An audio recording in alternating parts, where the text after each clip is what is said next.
Iniciando aqui mais uma transmissão da Academia Dynamis de Engenharia Geotécnica, o nosso mini treinamento de número 7 de 10 treinamentos a respeito do projeto e execução de aterro reforçado.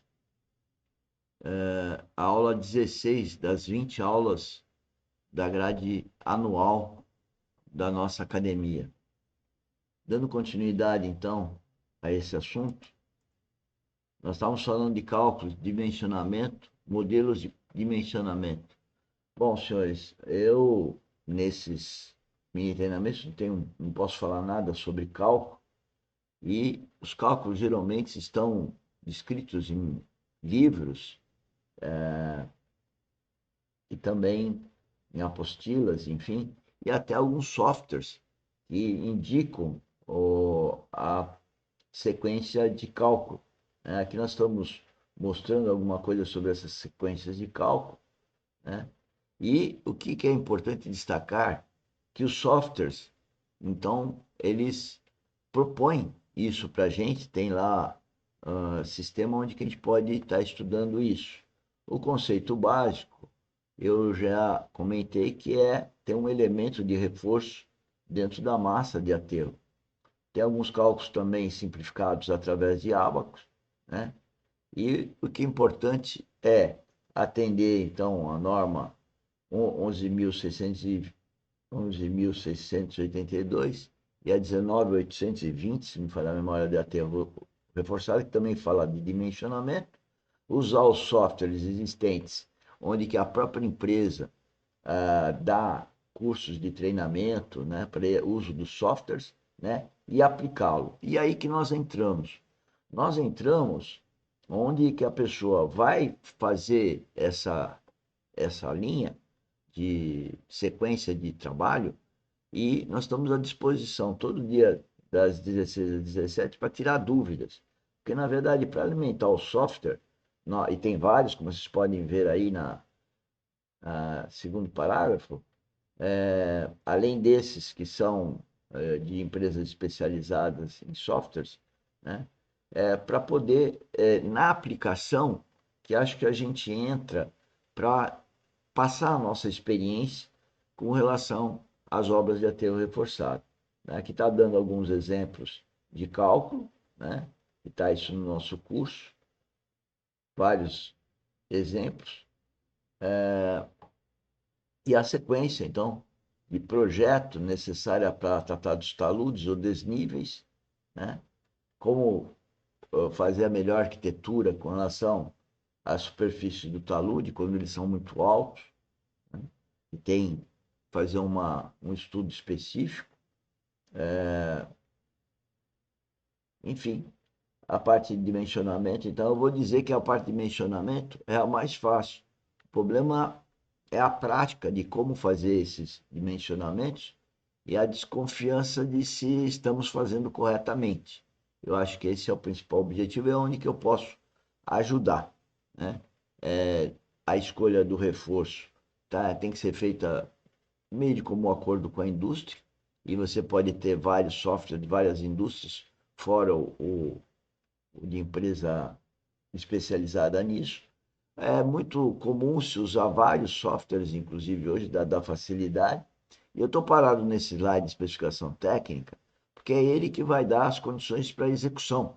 Não adianta ter um bom dimensionamento se os dados de entrada são ruins e os dados de saída, não do programa, mas do projeto geotécnico de aterro reforçado, não tiver uma boa especificação técnica de como fazer o controle tecnológico, como fazer o acompanhamento, de como fazer a avaliação de desempenho, como locar a obra, como controlar as camadas, tirar corpos de prova, né, para verificar o dimensionamento, ou seja, a coesão e o atrito, né?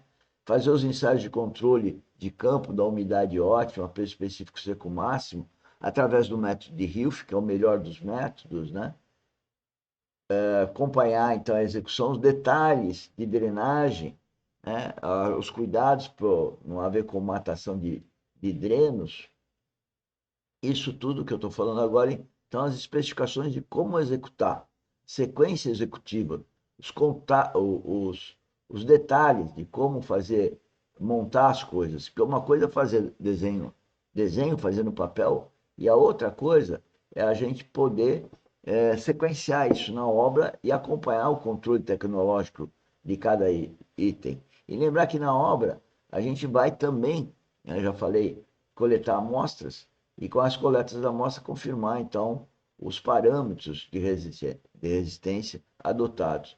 Também há cuidados com relação a recebimento do geotêxtil, né, ou do geogrelha no campo, e o cuidado de como fazer a obra sobre o aterro, sobre esse geotêxtil. Aqui está mostrando o slide, mostrando que a máquina, ao passar por cima do geotêxtil, que não é indicado, acabou machucando a proteção do geotêxtil, né? E isso tudo pode afetar pode afetar a segurança ou a vida útil dessa geogrelha. Alguns detalhes aí do paramento, um dos tipos de paramento. Aqui a obra praticamente terminada, mostrando os paramentos. Aqui detalhes de encaixe da laje pré-moldada com perfil metálico, como vocês podem ver à esquerda, idem, a montagem lá dos perfis metálicos, encaixando as lajes de concreto, encaixando, paramento de concreto encaixando nos perfis metálicos, detalhes da drenagem, e vejam um detalhe importante, que é onde está o muro, né, em relação da onde está o aterro reforçado. Veja que tem um vazio que funciona com um dreno perfeito, né, de eventual sequência de água. Então, como eu estava falando, a sequência construtiva, como vai compactar, isso nós continuamos amanhã. Que é, finalizando aqui, aqui. Então, continuamos amanhã. Aproveitando, então, esses minutinhos, eu quero falar um pouquinho aí do aterro reforçado, no sentido aqui.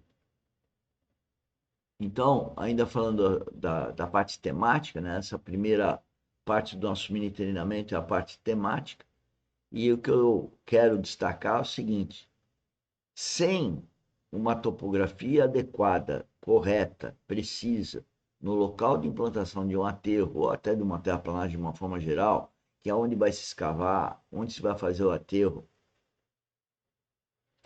e depois fazer as sondagens, né, da fundação desse aterro e as sondagens, onde vai ser a escavação, de tal forma a determinar os tipos de solo e, no caso da fundação, a resistência que esse solo tem hoje, porque nós vamos utilizar aquele terreno existente como fundação, né? Então, qual a resistência para determinar? Como que eu faço? Eu tiro blocos, né? Faço poço, faço tubo Shelby ou tubo Denison e tiro amostras da fundação. No caso da escavação, que vai prover solos para esse aterro, eu também vou fazer sondagem, vou fazer coletas de amostras. Só que lá, independente do talude de corte de escavação que vai ficar, eu tenho que pegar amostras deformadas para, no laboratório, simular a compactação dessas amostras. E através da compactação, que eu vou, então, saber, na fase de projeto, qual o parâmetro que eu vou usar de coesão e de atrito, ou seja, parâmetro de resistência, para o aterro vindouro. Tá? E depois a gente, então, coleta amostras durante o aterro para confirmar a resistência adotada no projeto. É isso que nós sempre fizemos, tá? E é isso que nós temos que orientar aqui vocês. Isso não quer dizer que todos façam assim, não.